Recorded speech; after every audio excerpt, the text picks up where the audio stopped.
Liver arm. ये होता क्या है कि कंप्रेसिव फोर्स जो होता है बीम के अंदर जो कंप्रेसिव फोर्सेस लग रहे होते हैं वो हमें पता है कि कहाँ पे लग रहे होते हैं, न्यूट्रल एक्सिस के ऊपर, न्यूट्रल एक्सिस के नीचे टेंसाइल फोर्स।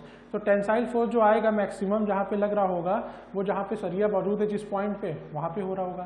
कंक्रीट तो क्योंकि पूरे एरिया में ही न्यूट्रल एक्सिस के ऊपर जो पूरा एरिया है, जितनी दूर में बीम है न्यूट्रल एक्सिस के ऊपर, उतनी पूरी दूरी में कंक्रीट है, उस पूरी दूरी में कंक्रीट है। और अगर उस पूरी दूरी में कंक्रीट है तो उसका जो सेंट्रॉइड होगा, जो मैक्सिमम फोर्स होगा, वो कहाँ पे अप्लाई हो रहा होगा, उसके सेंट्रॉइड पे। सेंट्रॉइड पे तो जो सेंट्रॉइड पे हो रहा है, जो फोर्स डेवलप हो रहा है कंक्रीट का सेंट्रॉइड, और नीचे टेंशन कहाँ पे सबसे मैक्सिमम हो रहा है, स्टील पे, स्टील के सेंटर पे, और कंप्रेसिव फोर्स जहाँ पे डेवलप हो रहा है कंक्रीट पे, उन दोनों के बीच की जो डिस्टेंस दूरी होती है उसे लीवर आर्म बोलते हैं। ये जो मैंने बोला है इसको देखते हैं, ये जो मैंने बोला है इसको देखते हैं। Let us suppose this is beam, ये बार बार ये डायग्राम बनता रहेगा, बीम का डायग्राम जो है बार बार बनता रहेगा। ये हमारी बीम है, हाँ, इसके अंदर क्या था, लेट अस सपोज कि रीइंफोर्समेंट यहाँ दिया हुआ है, फिर ये क्या था हमारे पास, ये हमारा डायग्राम था स्ट्रेस। अब हम फोर्स की बात कर रहे हैं, फोर्स की बात कर रहे हैं, ना स्ट्रेन की बात कर रहे हैं, ना स्ट्रेस की बात कर रहे हैं, हम किसकी बात कर रहे हैं, हम फोर्स की बात कर रहे हैं, फोर्स की बात कर रहे हैं। और जब फोर्स की बात करेंगे तो अब फोर्स कहाँ पे होगा मैक्सिमम, ये हम चेक करते हैं।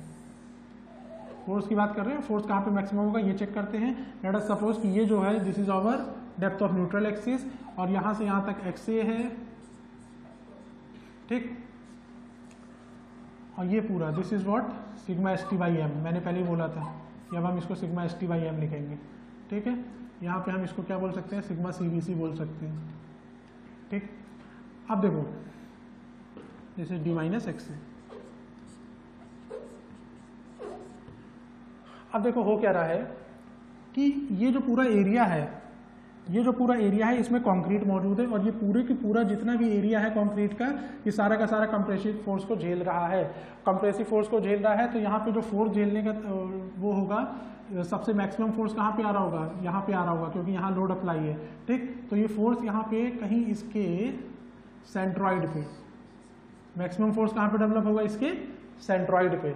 सेंट्रॉइड की दूरी क्या होती है ऊपर से, किसी भी रेक्टेंगुलर सेक्शन के लिए सेंट्रॉइड की दूरी क्या होती है, टॉप पर से, शो में पड़ा होगा स्ट्रेंथ ऑफ मटेरियल में, डिस्टेंस बाई 3, तो ये होगा कहीं एक्सए बाई 3 पर। ये दूरी जो होगी ये क्या हो जाएगी, डिस्टेंस बाई 3 होता है, तो ये एक्सए है। सिर्फ हम इतने ट्रायंगल की बात कर रहे हैं, सिर्फ हम इतने ट्रायंगल की बात कर रहे हैं, हाँ। तो इसके लिए लेट अस सपोज कि सेंट्रॉइड वाला फोर्स जो है वो मैक्सिमम यहाँ पे आ रहा है, और मैक्सिमम फोर्स जो है वो सेंट्रॉइड पे होगा। सेंट्रॉइड जो होती है ट्रायंगुलर सेक्शन के लिए वो होती है डिस्टेंस बाई 3 पे, the distance was X A, तो centroid will be at X A by 3। यहाँ तक क्लियर। अब देखो यहाँ पे ये एक्स ए बाई 3 है, और ये दूरी कितनी है, तो यहाँ पे मैक्सिमम फोर्स डेवलप हुआ। अब मैं मैक्सिमम फोर्स की वैल्यू, हालांकि मेरा बताने का मन अभी नहीं था, लेकिन अब यहाँ तक बात पहुँच गई है तो लिख लेते हैं, यहाँ तक बात पहुँची गई है तो लिख लेते हैं कि मैक्सिमम फोर्स कितना होगा इन टर्म्स ऑफ स्ट्रेस। ये तो स्ट्रेस है, फोर्स कितना आएगा उसको चेक कर लेते हैं। तो स्ट्रेस का फॉर्मूला क्या होता है, स्ट्रेस का फॉर्मूला क्या होता है, फोर्स अपॉन एरिया। तो फोर्स का फॉर्मूला क्या हो जाएगा, force will be what, stress into area, stress into area. Area will be what, area किसका, एरिया किसका, जितना कंक्रीट अवेलेबल है किसके ऊपर, न्यूट्रल एक्सिस के ऊपर।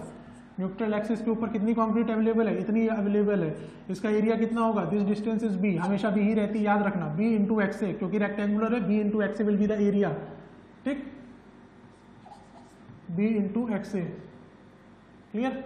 और फिर स्ट्रेस, स्ट्रेस कितनी होगी, stress is given as sigma CBC, ठीक है। तो वो हम लोग अभी देखेंगे, बाद में देखेंगे कि अभी इसका क्या खेल हो रहा है, बट फिलहाल के लिए ये हमारा फोर्स यहाँ पर अप्लाई होगा, the force will be apply at here, उसको हम लोग बाद में भी देखेंगे, इसको यहाँ पे अभी मैं बताऊंगा तो अभी कंफ्यूज हो जाओगे, ठीक। तो अभी हमारा नेक्स्ट पॉइंट ऑफ डिस्कशन है balance section, under reinforce, over reinforce, वहाँ पे देखेंगे तो और क्लियरिटी आएगी कि फोर्स की क्या बात कर रहे हैं। फिलहाल के लिए क्योंकि लीवर आर्म हमारा जो होता है वो हमें देखना है कि लीवर आर्म कौन सी दूरी है, तो मैक्सिमम फोर्स जो अप्लाई हो रहा होगा वो इसके सेंट्रॉइड पे हो रहा होगा। मैक्सिमम फोर्स जब सेंट्रॉइड पे हो रहा है और जो स्टील में डेवलप हो रहा है वो कहीं इस पॉइंट के अप्रॉक्सी होगा, क्योंकि इसका एरिया तो इतने में ही लिमिटेड है। ये एक पॉइंट लाइन की तरह एक्ट करेगा, एक लाइन की तरह एक्ट करेगा, क्योंकि ये कलेक्शन ऑफ पॉइंट्स है और वो कलेक्शन ऑफ पॉइंट जो है वो सरिया को बोल सकते हैं। ठीक, तो यहाँ जहाँ पे मैक्सिमम फोर्स कंक्रीट में डेवलप हुआ और जहाँ पे मैक्सिमम फोर्स डेवलप हो रहा है स्टील में तो यहीं पे होगा ना, क्योंकि यहीं पे सरिया दी हुई है। तो इन दोनों के बीच की जो दूरी होती है इसी को हम क्या बोलते हैं, इन्हीं के बीच की जो दूरी होती है इसी को हम क्या बोलते हैं, लीवर आर्म, विच इज, इसको शॉर्ट फॉर्म में भी लिख सकते हैं लीवर आर्म।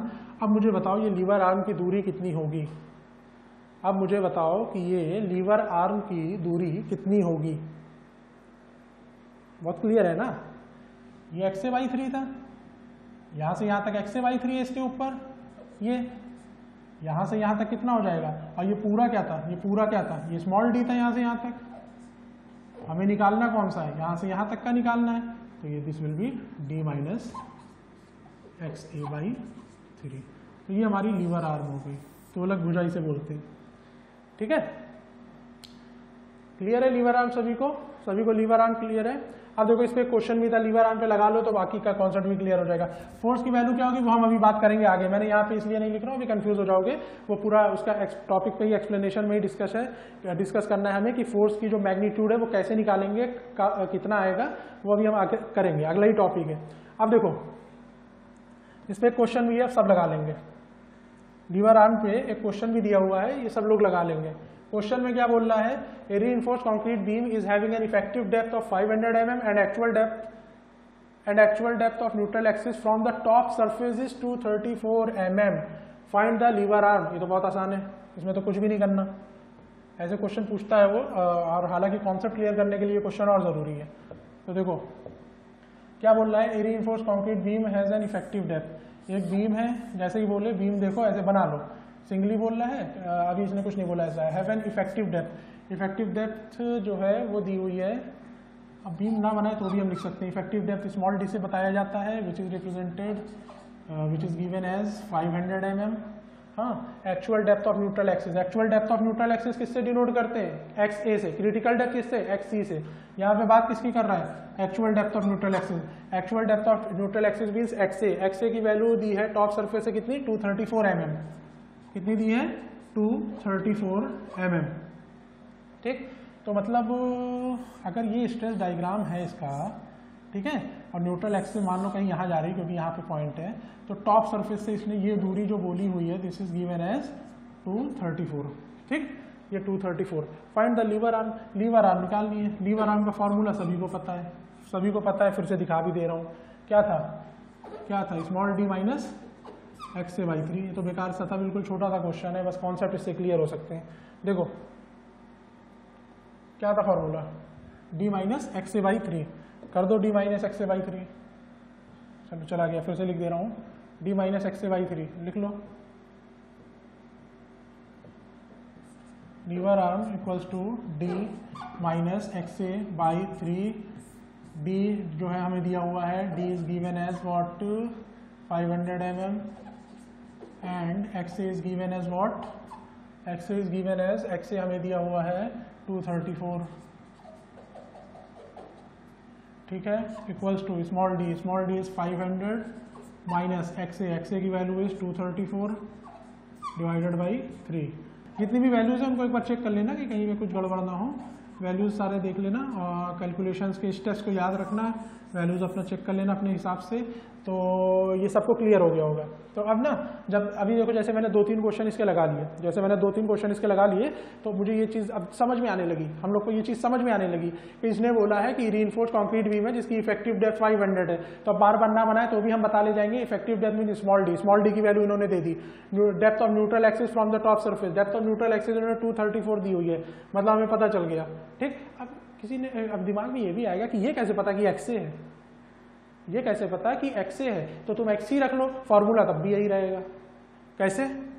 कैसे मान लो ये तुम XA ना लेकर के, मान लो ये क्रिटिकल डेप्थ दी होती और ये XA ना होकर के XC दिया होता, तो भी तुम्हारा मामला क्या रहता, तो भी यही, तो तब भी यही दूरी रहती ना, DA माइनस XC/3, और यहाँ पे ये XC/3 हो जाता, ये XC हो जाता, तो भी तो वैल्यू यही होती ना, D माइनस XC/3, उसमें कोई चेंज थोड़ी होता। तो XA हो चाहे XC हो, फॉर्मूला तो लीवर आर्म के लिए यही लगेगा। समझ आ रहा है क्या बोल रहा हूँ? लीवर आर्म के लिए फॉर्मूला तो यही लगेगा। अगर मान लो ये एक्स दिया हुआ था, ठीक है, एक्स दी होती तो एक्स में क्या होता, जो मैक्सिमम फोर्स अप्लाई हो रहा होता, जो majority of the force apply हो रहा होता, वो कहाँ पे अप्लाई होता, सेंट्रॉइड पे। तब हम लोग XC/3 की जगह XC/3 लिख लेते, तब डी अभी भी वही स्मॉल डी ही रह जाता, D - XC/3 हो जाता। क्लियर है? क्लियर? तो ये आज हम लोगों ने देख लिया, आज हम लोगों ने लीवर आर्म देख लिया, ये देख लिया। अब हमारा अगला सेक्शन, अगला जो काम स्टार्ट होगा वो होगा टाइप्स ऑफ बीम से। टाइप्स ऑफ बीम की अगर हम बात करें तो टाइप्स ऑफ बीम हम डिसाइड करते हैं 3 तरह के होते हैं, मैं दिखा दे रहा हूँ, इसका हम लोग डिस्कशन करेंगे नेक्स्ट क्लास में। अब देखो, ये देखो, इतनी सारी डिस्कशन के बाद ना एक चीज़ देखो यहाँ पे, अब लीवर आर्म देखो समझ में आ रहा है। ये मैंने इसीलिए पहले मैं तुम लोग को नहीं दिखाता हूँ क्योंकि पहले हवा में बातें हो जाएंगी कि ये क्या हो गया, है ना। अब समझने के बाद देखो समझ में आ रहा है, एक बार समझ लिया हम लोगों ने, अब समझ आ रहा है कि ये क्या बातें हो रही हैं यहाँ पे। अब देखो, it is the distance between the compressive force and tensile force acting on the beam, ठीक है ना, सही है। अब देखो ये सारी चीजें हम लोग डिस्कस करेंगे, खैर अभी इसको मत देखो डायग्राम को। अब हम लोग डिस्कस करेंगे कि हमारा अंडर रीइंफोर्स सेक्शन क्या होता है, ओवर रीइंफोर्स सेक्शन क्या होता है, और बैलेंस सेक्शन क्या होता है। अंडर रीइंफोर्स सेक्शन क्या होता है, ओवर रीइंफोर्स सेक्शन क्या होता है, और बैलेंस सेक्शन क्या होता है, इसकी हम लोग बात करेंगे। फिर उसके बाद मूवमेंट ऑफ रेजिस्टेंस पे सीधे आ जाएंगे। तब तक ठीक है, इसको रिवाइज करना, इसको पढ़ लेना, न्यूमेरिकल वैल्यूज एक बार चेक कर लेना, और फिर आगे का कॉन्सेप्ट हम लोग नेक्स्ट क्लास में देखते हैं। Okay, thank you.